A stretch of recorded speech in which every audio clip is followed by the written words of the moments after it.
Buongiorno e benvenuti al TG Sicilia, le principali notizie di questa edizione. Arriva la confessione shock della figlia di Giovanni Barreca. È vero, ho partecipato al rito, erano posseduti dai demoni. Ha ammesso l'unica sopravvissuta alla strage familiare di Altavilla. La 17enne è stata arrestata. Il ministro dell'Interno Piantedosi in prefettura a Palermo per un vertice su malamovida e criminalità annuncia: lavoriamo ad un patto per la sicurezza della città.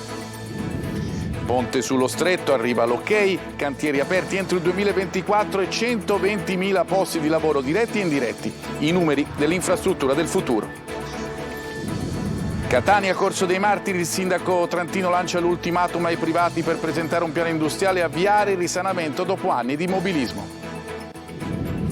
Il rischio dipendenza da social, secondo Demoscopica sarebbero più di 1 milione gli under 35 a rischio e c'è chi propone di vietarli ai giovanissimi. Calcio in Serie B, il Palermo oggi riceve il Como per provare l'aggancio, domani in C in campo il Catania con la capolista Juve Stabia e il Messina che viaggia a Giugliano.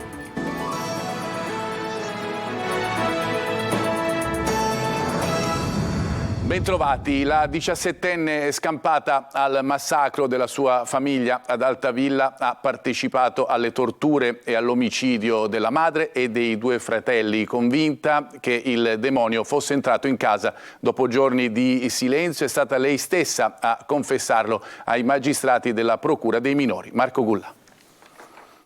Ha ammesso le sue responsabilità, ha parlato a lungo con i PM e alla fine ha detto: è vero, ho partecipato a tutto il rito. Anche la figlia 17enne di Giovanni Barreca, unica sopravvissuta, ha partecipato al rito e agli omicidi con torture di Altavilla Milicia. Per questo gli atti sono stati trasmessi alla Procura per i minori che ne ha disposto il fermo. E la ragazza è ora in carcere con l'accusa di concorso in omicidio plurimo aggravato e soppressione di cadavere. Da anni in casa nostra c'erano demoni responsabili del comportamento di mia madre e di mio fratello Kevin, che era molto legato a lei, ha raccontato la ragazza ai magistrati. Poi ha confessato di aver partecipato alle torture e agli omicidi con dovizia di particolari. Un resoconto agghiacciante, lo definiscono i PM, un delirio mistico che ha coinvolto l'intera famiglia e che ha scioccato anche il procuratore di Termini Imerese, Ambrogio Cartosio. Devo dire che quando ci siamo trovati sulla scena della tragedia, se mi è consentito dirlo, per me è stato uno dei momenti più toccanti della mia vita. E poi c'è la coppia, Sabrina Fina e Massimo Carendente, conosciuti sui social. Loro hanno avuto un ruolo fondamentale nel triplo omicidio, volevano scacciare i demoni dalla casa. La frequentazione che diventa pressoché quotidiana di questi signori convince innanzitutto Giovanni Barreca, ma purtroppo in una certa misura anche i figli grandicelli dello stesso, che nella casa c'è una presenza demoniaca. Ci sono demoni che si sono impossessati del corpo di questi familiari e dell'ambiente. Giovanni Barreca e la coppia hanno inflitto tortura ad Antonella Salamone e ai figli Kevin ed Emanuel. Anche la figlia sopravvissuta e lo stesso Kevin hanno partecipato alle sevizie. La primogenita si è accanita sulla madre e sui 2 fratelli. Kevin ha torturato il fratello più piccolo e allo stesso tempo ha accettato di essere colpito dai suoi familiari pur di scacciare i demoni dal suo corpo. Il piccolo Emanuel, 5 anni ancora da compiere, è stato martoriato. Lo hanno trovato a terra, incaprettato, con uno straccio sulla bocca per non urlare, segni terribili delle torture su tutto il corpo. E centinaia di persone hanno partecipato ad Altavilla alla fiaccolata per ricordare Antonella Salamone e i suoi 2 figli Kevin ed Emanuel di 16 e 5 anni assassinati dal marito e padre Giovanni Barreca. Il corteo silenzioso è stato intitolato Tante luci e una comunità ed è partito da Piazza Belvedere. Uomini, donne e bambini hanno percorso le strade del paese appunto in assoluto silenzio. Giornata palermitana ieri per il ministro dell'Interno Matteo Piantedosi, prima all'aula Bunker per il processo Open Arms, poi è stato in prefettura dove ha presieduto il comitato per la sicurezza e l'ordine pubblico. L'obiettivo è un patto appunto per la sicurezza. Maglio Viola. Prima una puntata in aula bunker, quale testimone al processo Open Arms, dove il suo racconto degli sbarchi di quegli anni non ha aggiunto né tolto nulla alle vicende che vedono imputato Matteo Salvini. Poi in prefettura a Palermo per affrontare i problemi di Palermo di oggi. Giornata palermitana dunque per il ministro dell'Interno Matteo Piantedosi, che ha partecipato all'assegnazione di un bene confiscato alla mafia dato in uso alla procura di Palermo e conclude la sua giornata visitando il mattatoio di Partinico, anche quello ristrutturato da aziende confiscate alla mafia. Ma a Palermo il grande tema non poteva che essere la cosiddetta mala movida e la conseguente escalation di violenza spesso gratuita per le strade della città. Proveremo a mettere in campo un qualche cosa che rafforzi la sensazione che lo Stato c'è. Adesso io ho detto al sindaco, o meglio il sindaco mi ha proposto, ho raccolto questa proposta, adesso ci lavoreremo col prefetto, di compendiare adesso, ma non solo per amore di formalizzazione, di un accordo, un'intesa istituzionale, un patto come si dice, ma per fare in modo che si possano coniugare e formalizzare delle linee di azione, se del caso accompagnarle con qualche risorsa che possiamo reperire, ci ragioneremo sopra per accompagnare la capacità delle autorità locali, anche dell'amministrazione comunale, insomma, ecco, di fare qualcosa di più incisivo. Intanto il comitato civico, che nei giorni scorsi ha consegnato la propria petizione prima al cardinale e poi al sindaco di Palermo per chiedere maggiore sicurezza, ha scritto anche al ministro per il tramite del prefetto. Evidentemente bisogna innalzare un po' il livello del contrasto e vedremo un attimo se almeno da quel punto di vista, anche da quel punto di vista, riusciamo a dare un contributo. Intanto oggi sempre il comitato civico di Palermo Centro ha consegnato anche ai carabinieri le firme raccolte da Via La Lumia fino al mercato di Sant'Agostino nelle ultime settimane per chiedere sicurezza per residenti e commercianti. Questione migranti, 52 bengalesi, egiziani, siriani, sudanesi e pakistani sono giunti durante la notte direttamente al molo Madonnina di Lampedusa. A bloccare i migranti sono stati i carabinieri che hanno anche sequestrato il barcone di 10 metri che era salpato dalla Libia alle ore 22 di giovedì. I migranti hanno riferito di aver pagato $4.000 a testa per la traversata. Ponte sullo Stretto, adesso è arrivato l'ok al progetto definitivo. I cantieri dovrebbero essere aperti entro quest'anno, entro il 2024. 30.000 i lavoratori impiegati per l'opera, 90.000 per l'indotto. Sentiamo Francesco Triolo.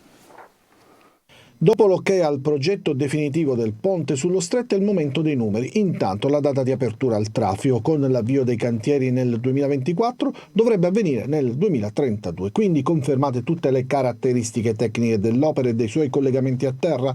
Il ponte, il cui costo è salito a 13 miliardi e mezzo di euro dagli 8 miliardi e mezzo del 2011, sarà lungo 3 km e 300 metri e sarà progettato per avere una vita di 200 anni. Sarà in grado di garantire tempi medi di attraversamento di circa 15 minuti per i servizi ferroviari diretti tra Villa San Giovanni e Messina Centrale, rispetto agli attuali 120 minuti per i treni passeggeri e almeno 180 minuti per i treni merci e di circa 10-13 minuti su gomma rispetto agli attuali 70 minuti per le auto e 100 minuti per i mezzi merci, ha illustrato la società Stretto di Messina. Il ponte avrà una resistenza a venti con velocità superiore a 300 km/h e può resistere a terremoti di magnitudo 7.1 della scala Richter. Poi i numeri dell'impatto che l'opera avrà sul territorio. Le opere stradali e ferroviarie di collegamento del ponte comprendono 40 km di raccordi viari e ferroviari. L'impatto occupazionale diretto sarà di circa 30.000 unità lavorative per anno, a cui aggiungere l'impatto occupazionale indiretto e dell'indotto stimato in altre 90.000 unità, per un totale di 120.000 unità lavorative generate dall'opera. Quindi gli espropri. Da marzo partiranno gli incontri per avviare le procedure. Sarà quello uno dei momenti cruciali prima della partenza vera e propria. Ci sarebbe una lite durante una partita di calcetto alla base del tentato omicidio del 28 novembre scorso a Catania. La polizia ha arrestato un catanese di 32 anni, si tratta di Andrea Calabretta, è accusato di tentato omicidio aggravato dai futili motivi, riporto ed illegale detenzione in luogo pubblico di arma da sparo. L'inchiesta ha preso il via dopo che la vittima si è presentata in ospedale. L'uomo è stato sottoposto ad un intervento chirurgico per una frattura alla gamba provocata dai proiettili alla coscia sinistra che si sono fermati a soli 3 centimetri dall'arteria femorale. Corso dei Martiri, ancora a Catania, il sindaco Trantino ha lanciato un ultimatum ai privati, ha dato 10 giorni di tempo per presentare un piano industriale, imposta anche la bonifica delle fosse per restituire sicurezza e decoro a tutta l'area. Tonino De Mana. Ed ora partono diffide e ultimatum. Dopo 70 anni d'attesa per Corso dei Martiri non c'è più altro tempo da perdere, visto che le fosse nel cuore di Catania rappresentano una ferita storica che necessita di essere sanata prima possibile. Se ne è accorto il sindaco Trantino, che con una lettera ha imposto ai proprietari dei terreni un piano industriale per sbloccare le opere ed avviare il risanamento. Destinatari delle missive del primo cittadino sono l'Istituto Immobiliare di Catania SPA, il Cecos SPA e Risanamento San Berillo, che dovranno procedere alle operazioni di bonifica per riportare ordine, decoro e sicurezza nelle aree in questione.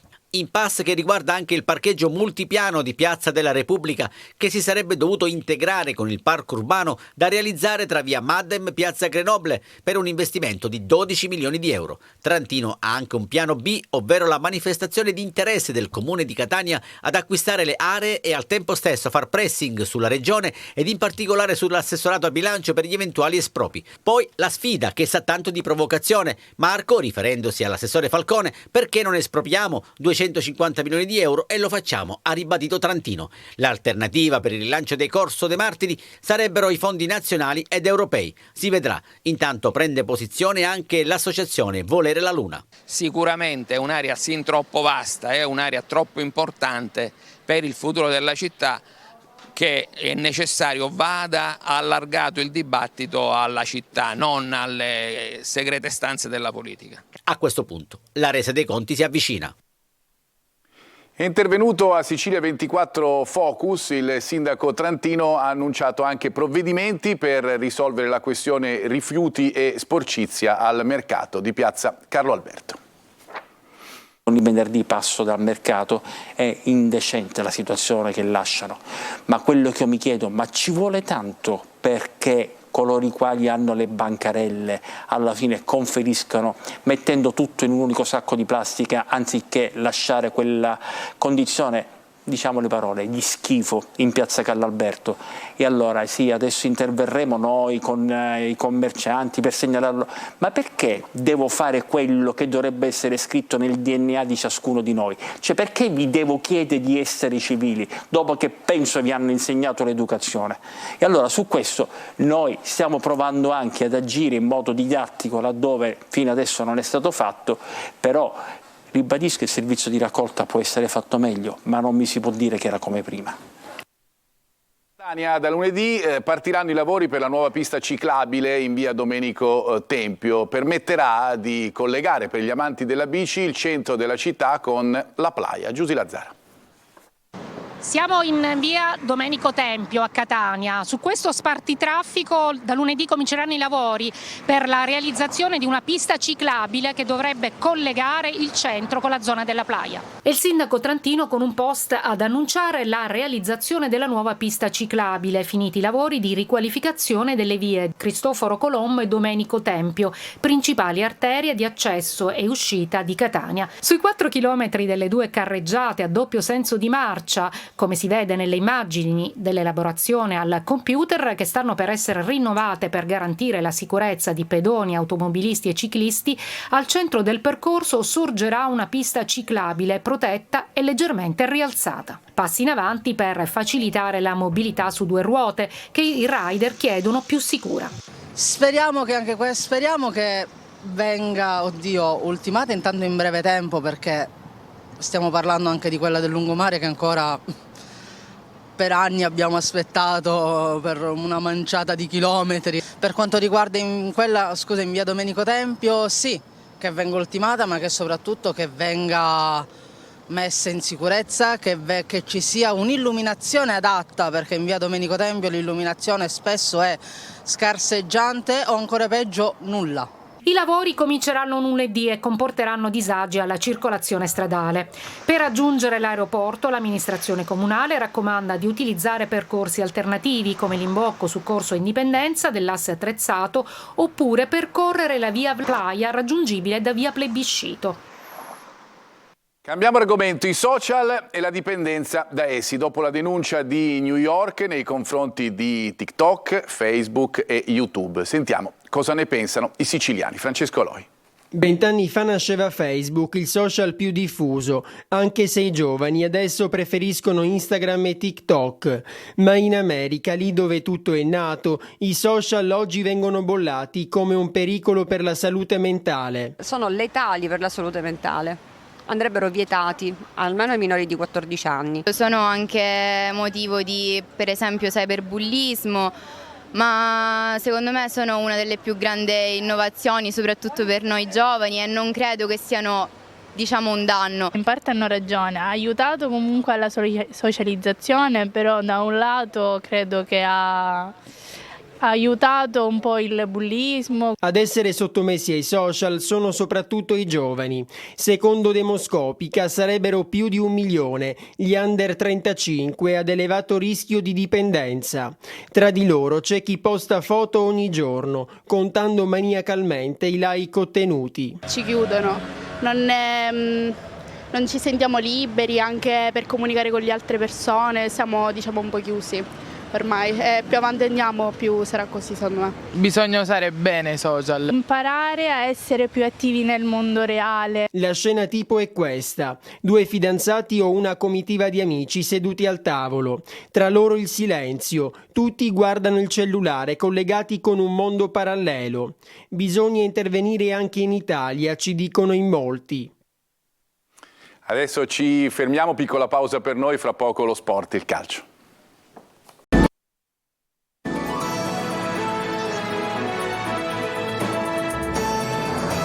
Di nuovo bentrovati, seconda parte del nostro telegiornale dedicata allo sport, al calcio. Partiamo dalla Serie B, appuntamento importante oggi per il Palermo che va all'assalto del Como. L'obiettivo è agganciarlo in classifica. Corini conferma lo stesso 11 che ha fatto bene con la Feralpi Salò. Sentiamo Marco Gullà. Obiettivo continuità, vigilia di campionato per il Palermo che proverà a battere il Como per agganciarlo in classifica, una prova di maturità. Rosanero chiamati ad una prova importante per candidarsi ufficialmente alla promozione diretta, squadra che vince, del resto non si cambia. Corini confermerà quasi in toto la formazione che ha battuto la Feralpi Salò. A centrocampo tornerà Gomes che farà reparto assieme a Ranocchia e Segre. Dovrebbe essere confermato anche il tridente schierato contro la Feralpi, il dubbio riguarda il posto di esterno destro. Di Mariano è avanti nel ballottaggio con Insigne. Al centro c'è Brunori, mentre sulla sinistra spazio a Di Francesco con Ciaca Traoré in panchina ma pronto a subentrare. Dovrebbe esordire. Anche in difesa nessun dubbio. Como ben organizzato e che punterà sull'estro di Strefezza. L'ex Lecce ha già segnato 2 gol in campionato. Fischio d'inizio alle 16:15. Serie C, domenica al Massimino arriva la capolista Juve Stabia nel momento più difficile per il Catania, ma forse l'avversario migliore per provare a svoltare in una stagione fin qui negativa. La squadra intanto, lo sapete, da giovedì è in ritiro e si allena regolarmente al Massimino. Francesco Triolo.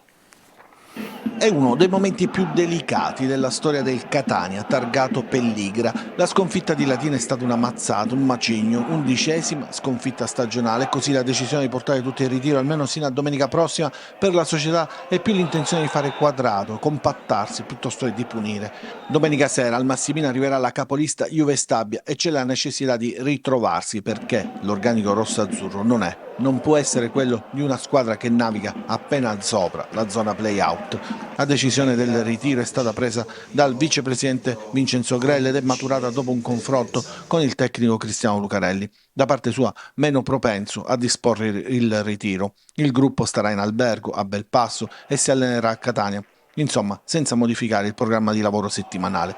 Inevitabile che sul tavolo della società ci sia anche la posizione dell'allenatore livornese che per ora non è a rischio, ma la dirigenza ha chiesto segnali di reazione al gruppo a digiuno di vittoria da 5 partite in campionato ed un cambio di passo da qui a fine mese nelle prossime 3 gare, quindi la sfida interna alla Juve Stabia, la trasferta a Taranto e l'attesa semifinale di ritorno in Coppa Italia con il Rimini, in cui il Catania deve ribaltare l'1-0 dell'andata per arrivare in finale ed accedere direttamente agli ottavi dei playoff per la B.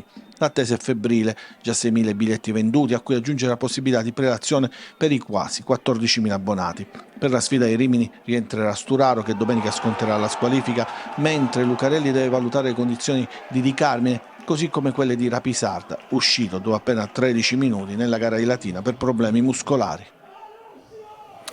Impegno in trasferta invece domani per il Messina che giocherà a Giugliano. 3 assenze nella formazione giallorossa che cerca il 7° risultato utile consecutivo. Sergio Colosi. Tra la salvezza diretta e il sogno dei play-off, il Messina fa tappa a Giugliano dove porta energia positiva, freschezza atletica e una serie utile di 6 risultati con un pareggio e 5 successi, gli ultimi 3 consecutivi. Il Giugliano dell'ex Balde ha 36 punti in classifica, uno in più dei giallorossi. Per il Messina è il terzo avversario campano dopo Avellino e Sorrento. Motivazioni e ambizioni sono così alte da avere preparato la gara in poche ore, ma con grande attenzione e concentrazione. La posizione e la forza del Giugliano consentono di misurare le possibilità del Messina di ambire ad uno dei primi 10 posti, passando prima per il raggiungimento della salvezza diretta. Il tecnico Giacomo Modica, che prima della fine della stagione potrebbe firmare un rinnovo contrattuale con la società, non potrà disporre degli squalificati Ragusa e Salvo. Quest'ultimo sconta la terza e ultima giornata e di Pacciardi sulla via del completo recupero. I risultati e le prestazioni delle ultime settimane impongono una conferma quasi in blocco dell'11. Sarà quindi la 4ª presenza consecutiva per il difensore Dumbravano, mentre rientra Rosafio, che sulla destra prenderà il posto del capitano Ragusa. Bene, tutto per questa edizione, la prossima alle 13:30. Vi lascio alla rassegna stampa curata oggi dal collega Luca Ciliberti. Grazie per averci seguito, una buona giornata.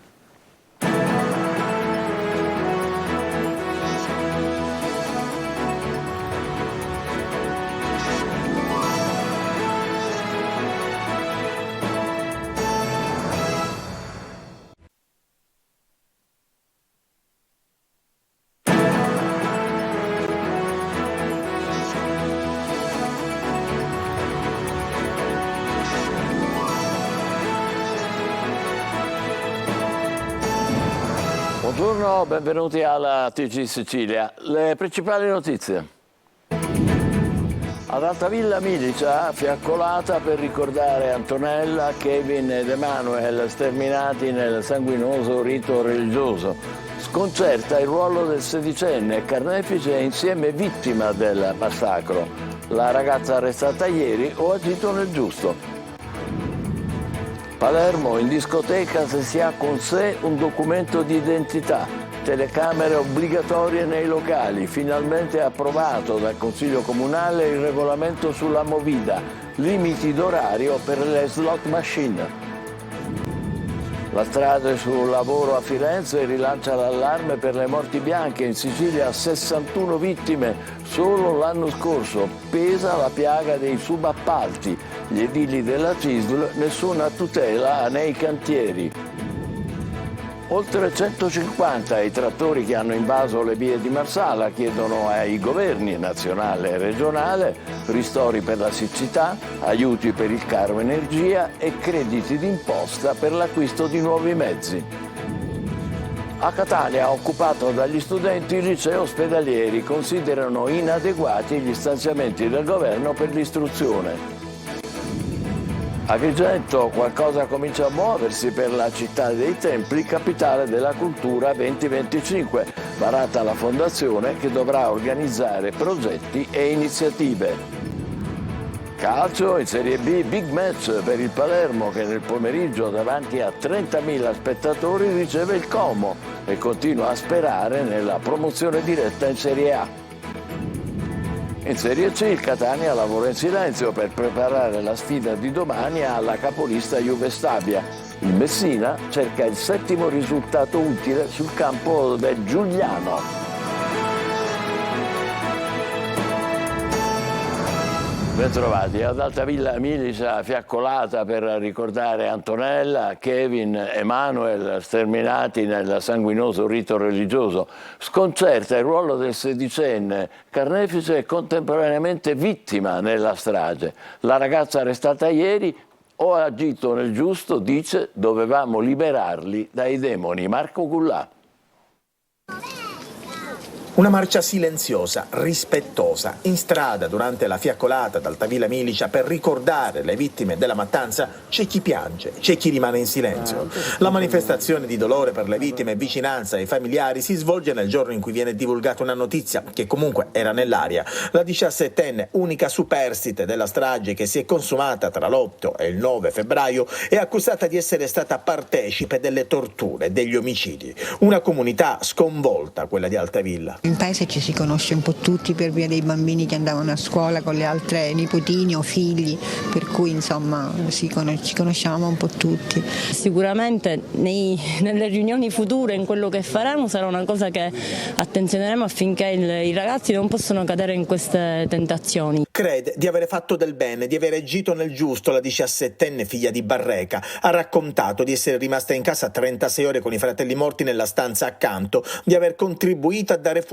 e a sopprimere il corpo della madre Antonella Salamone, impassibile mentre il fratello più grande torturava il più piccolo, da carnefice a vittima Kevin, poi anche lui percosso e sacrificato. La figlia ha partecipato alle torture inferte al fratello e alla madre con cavi elettrici e con un attizzatoio. Ha raccontato al giudice che i due sono stati colpiti con calci, pugni, con una padella, oltre che con i ferri del caminetto. Un racconto agghiacciante, hanno detto i PM. Oggi intanto le autopsie sul corpo delle vittime. A Palermo ha approvato all'alba il nuovo regolamento comunale della Movida. 10 gli articoli per fermare baby gang e violenze notturne, biglietti nominali in discoteca, limiti per alcolici e slot machine, obblighi e divieti anche per esercizi commerciali e consumatori. Vediamo i dettagli con Amalio Viola. Biglietto nominale per entrare in discoteca, così come avviene allo stadio, in modo da identificare le persone all'ingresso, divieto di vendita di alcolici in bottiglie, vetro o lattine, nuovi orari di apertura e chiusura e limiti per sale giochi e slot machine, nuovi limiti di emissioni acustiche nei centri storici e nelle aree abitate, con deroghe previste in giorni precisi dell'anno. Sono le novità introdotte dal nuovo regolamento comunale per la Movida di Palermo, approvato all'alba di oggi dal Consiglio Comunale, dopo una seduta a fiume iniziata alle 15 di ieri e terminata alle 5 del mattino. Il regolamento in discussione da mesi ha visto anche il contributo del Comitato per l'Ordine e la Sicurezza Pubblica e potrà essere incrementato nei prossimi mesi grazie a un protocollo con il Ministero dell'Interno. Primo scopo, il contrasto agli episodi di violenza che hanno insanguinato la città negli ultimi mesi, con ben 3 omicidi e decine di risse, oltre a sparatorie in pieno centro. Nel dettaglio, le discoteche dovranno andare in rete per l'emissione dei biglietti elettronici nominali e chi acquista l'ingresso dovrà fornire documenti come avviene allo stadio. Gli alcolici dalle 22 fino alle 7 del mattino potranno essere serviti soltanto in bicchieri di carta o plastica leggera, mentre vetro o metallo sono assolutamente vietati, e questo vale anche per i locali da aperitivo, i ristoranti, le bancarelle. Insomma, in prospettiva non si vedranno più ragazzi in giro con le bottiglie in mano, saranno multabili anche i consumatori. I titolari dei locali dovranno apporre cartelli con le regole che invitano alla civile convivenza e saranno responsabili degli schiamazzi della polizia dei locali di pertinenza, antistanti e circostanti.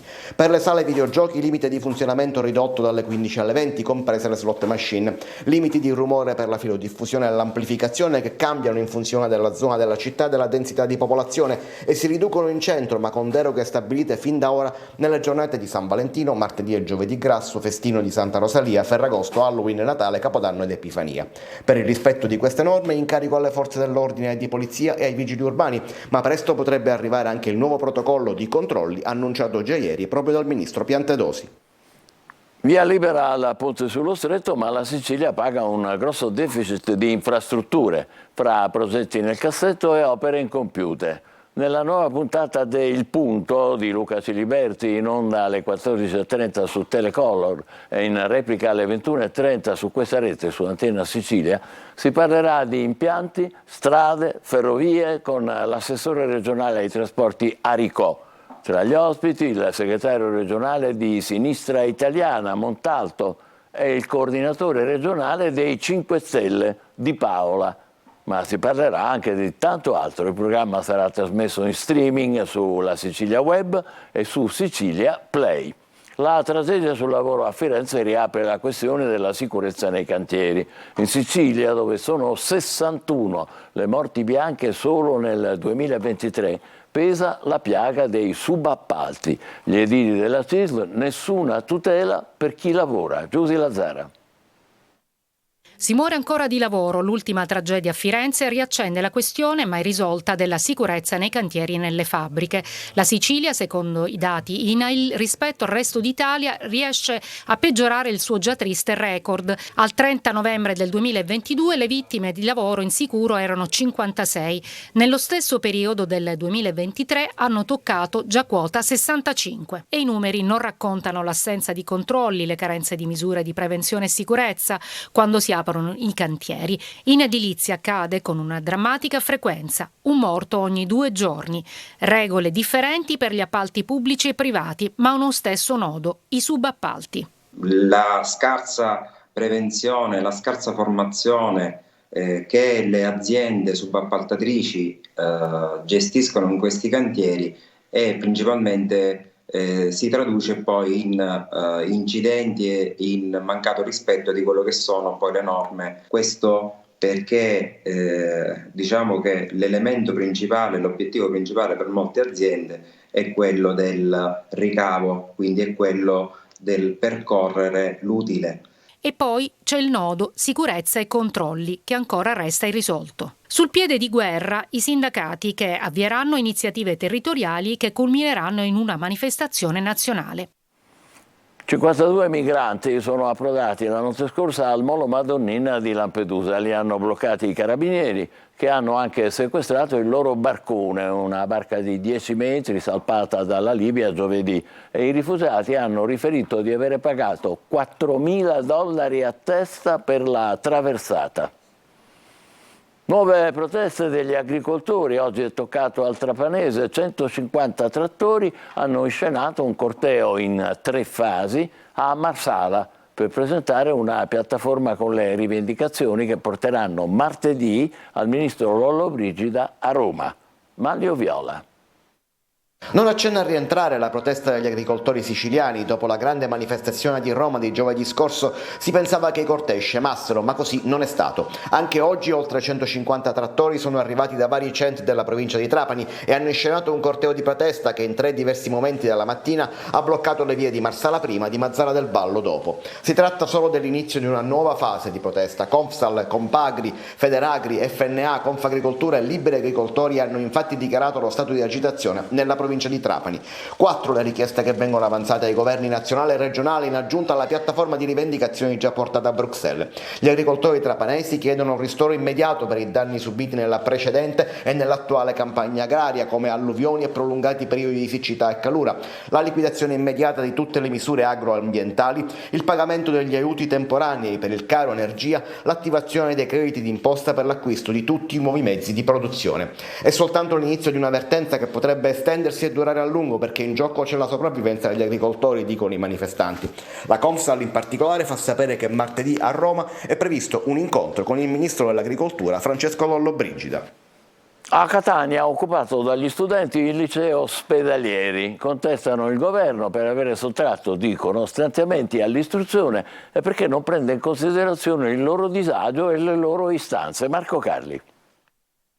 Occupazione. Così gli studenti dell'Ospedalieri di Catania fanno sentire il proprio disagio nei confronti del sistema scolastico italiano giudicato insoddisfacente. Il tutto non contro l'istituto, anzi il dialogo con la dirigenza è costruttivo, ma il disagio, dicono i ragazzi, resta. È un gesto pacifico che non è rivolto a aprire un conflitto con la dirigenza, con la nostra scuola, ma piuttosto a creare uno spazio di discussione, di dibattito, di confronto, di sfogo. Un disagio dovuto a vari fattori che appartengono alle scelte arrivate dall'alto, la scarsità e l'inadeguatezza degli investimenti destinati dal governo attuale e dai precedenti in favore del sistema scolastico e la linea politica scelta dall'attuale governo, dicono ancora gli studenti, che non accoglie le loro istanze. Sono stati tolti milioni all'educazione e ai fondi scolastici per indirizzarli verso l'industria bellica.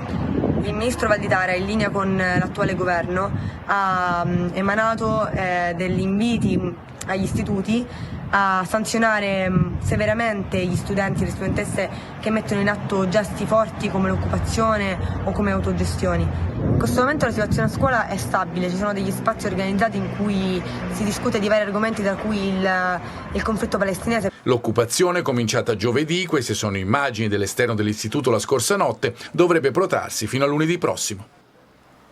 Ad Agrigento qualcosa comincia a muoversi per la città dei templi, capitale della cultura 2025, varata la fondazione che dovrà organizzare progetti e iniziative. Davide Sardo. Ad Agrigento, nel foyer del Teatro Pirandello, intitolato all'attore Pippo Montalbano, è stata partorita la Fondazione Agrigento Capitale della Cultura 2025. È stata una gravidanza travagliata che si è protratta quasi 12 mesi al 31 marzo scorso, quando tutto è stato concepito, ovvero quando la città dei templi e la sua provincia sono state proclamate Capitale della Cultura Italiana 2025 al Ministero della Cultura. Il sigillo ufficiale sulla neonata fondazione è stato apposto dal notaio Giuseppe Fanara.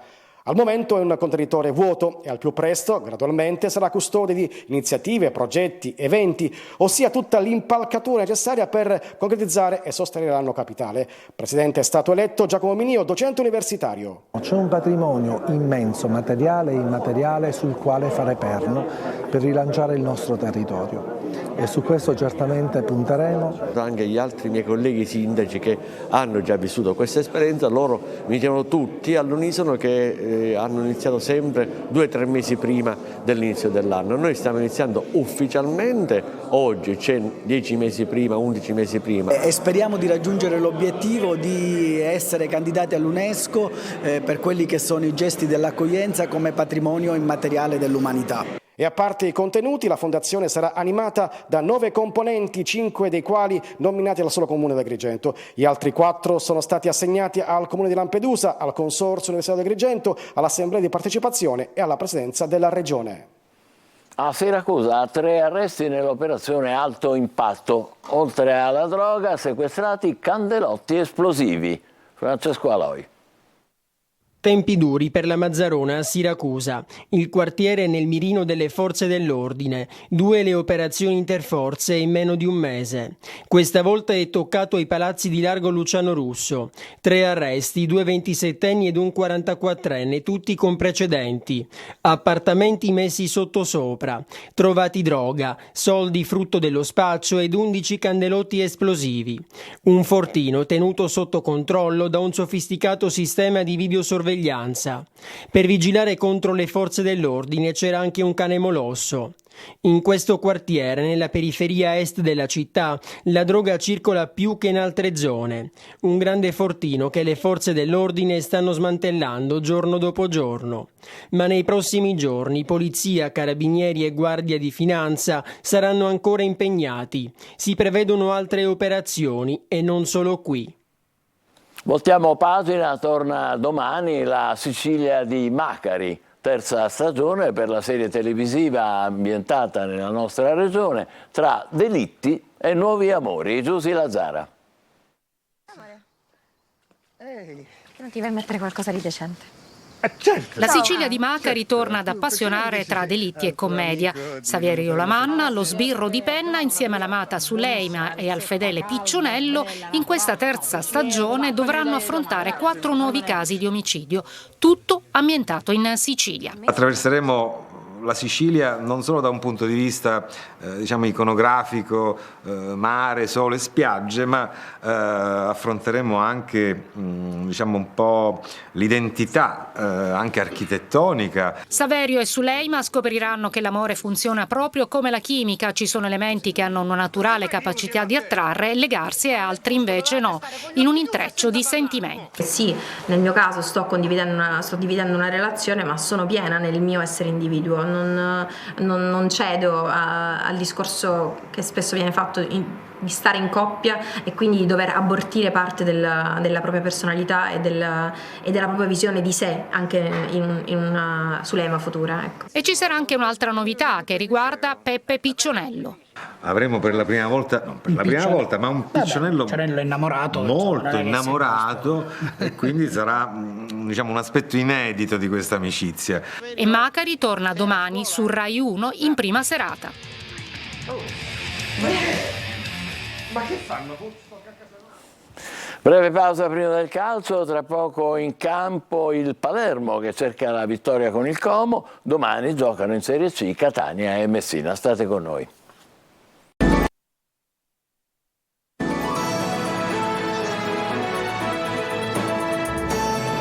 E ci riprende con il calcio, scontro diretto promozione alle 16:15 al Barbera tra Palermo e Como. È un big match, Corini però perde Lund ma ritrova Gomez. Al Barbera circa 30.000 spettatori. Marco Cullà.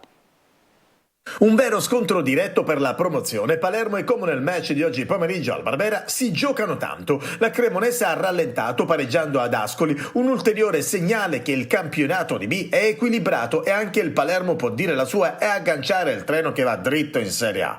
In un Barbera che trasuda di entusiasmo, la squadra di Corini proverà a vincere la terza partita consecutiva e presentare ufficialmente i documenti per diventare una big del torneo. Noi dobbiamo dimostrare ogni settimana di meritare sempre di più quello che stiamo costruendo. La partita è sempre una verifica e dunque, come dici bene tu, lo stadio sarà uno stadio importante che ci sosterrà, che ci spingerà, che ci darà una mano, ma dobbiamo lavorare bene con grande equilibrio, perché il Como è una squadra qualitativa che quando ruba palla è molto pericolosa, sa cosa fare quando ha la palla nei piedi, dunque sarà una partita anche tattica su due squadre a cui piace giocare a calcio. E di conseguenza noi dobbiamo essere concentrati e focalizzati su quello. Mancherà Lund, assenza pesante in difesa, al suo posto spazio per Aurelio. A centrocampo rientra Gomez che farà reparto assieme a Ranocchi e Segre. Il Palermo è una squadra che segna molto, ecco perché in avanti gli interpreti non cambieranno. Di Mariano, Brunori e Di Francesco. Oggi potrebbe esserci spazio a gara in corso anche per Sciacca Traoré. Como senza Cutrone ma con un'ostrefezza. Lusso per il campionato. Start alle 16:15 al Barbera. Circa 30.000 spettatori. La capolista Juve Stabia è il prossimo avversario del Catania. Al Massimino è ancora previsto il pubblico delle grandi occasioni. Dopo una stagione complicatissima e un avvio di 2024 tremendo, i rossazzurri cercano nuovamente una svolta. Marco Carli. La differenza in classifica è enorme e racconta quello che è stata la stagione, finora azzeccata assolutamente da parte della Juve Stabia, esattamente l'opposto per il Catania che incontra la capolista dopo una settimana travagliata conclusa con il ritiro in seguito alla sconfitta di Latina. Uno stadio, quello catanese, che avrà come sempre un'importante cornice di pubblico perché il numero di abbonati è da Serie A e a loro si aggiunge chi non ha rinunciato a comprare il biglietto. L'attesa dei 15-16.000 spettatori è per quello che tutti in realtà sperano, la svolta, semmai sia possibile, di una stagione nata male che sta proseguendo peggio, perché la partita contro una squadra che non perde da ottobre e che di battute d'arresto in campionato ne ha patita una sola contro le 11 del Catania è sicuramente difficile, ma può essere anche la leva in più per un gruppo che in questi 3 giorni ha provato a ritrovarsi, nonostante i risultati che non arrivano, le delusioni brucianti dell'ultimo mese, gli infortuni in serie, l'ultimo quello di Rapisarda Latina. Devono parlare i fatti, ha fatto passare la dirigenza in questi giorni. Al gruppo è chiesto di far capire che qualcosa da questa stagione si può ancora tirare fuori, anche in vista dell'evidente spartiacque rappresentato dalla semifinale di ritorno con Rimini. Lucarelli fa come sempre la conta di chi può dare tutto per l'intera partita, Welbeck ad esempio, e chi magari può giocare una parte, come è successo a Latina di Carmine. Ndoi può essere già un'alternativa a centrocampo vista la penuria di interpreti, considerata anche la squalifica di Sturaro. Probabile l'impiego sull'esterno a sinistra di Castellini. Anche la partita con la Juve Stabia sarà seguita da Telecolor, collegamenti live dallo stadio e commenti da studio. Alla fine le dichiarazioni dei protagonisti che diventeranno ancora più importanti visto il silenzio degli ultimi giorni. Impegno in trasferta domani per il Messina che giocherà a Giugliano. 3 assenze nella formazione giallorossa che cerca il 7° risultato utile. Sergio Colosi. Tra la salvezza diretta e il sogno dei play-off, il Messina fa tappa a Giugliano dove porta energia positiva, freschezza atletica e una serie utile di 6 risultati con un pareggio e 5 successi, gli ultimi 3 consecutivi. Il Giugliano dell'ex Balde ha 36 punti in classifica, uno in più dei giallorossi. Per il Messina è il terzo avversario campano dopo Avellino e Sorrento. Motivazioni e ambizioni sono così alte da avere preparato la gara in poche ore, ma con grande attenzione e concentrazione. La posizione e la forza del Giugliano consentono di misurare le possibilità del Messina di ambire ad uno dei primi 10 posti, passando prima per il raggiungimento della salvezza diretta. Il tecnico Giacomo Modica, che prima della fine della stagione potrebbe firmare un rinnovo contrattuale con la società, non potrà disporre degli squalificati Ragusa e Salvo. Quest'ultimo sconta la terza e ultima giornata e di Pacciardi sulla via del completo recupero. I risultati e le prestazioni delle ultime settimane impongono una conferma quasi in blocco dell'11. Sarà quindi la quarta presenza consecutiva per il difensore dumbravano, mentre rientra Rosafio, che sulla destra prenderà il posto del capitano Ragusa. E noi ci fermiamo qui, l'appuntamento è come al solito alle 20. Grazie per essere stati con noi, buon pomeriggio.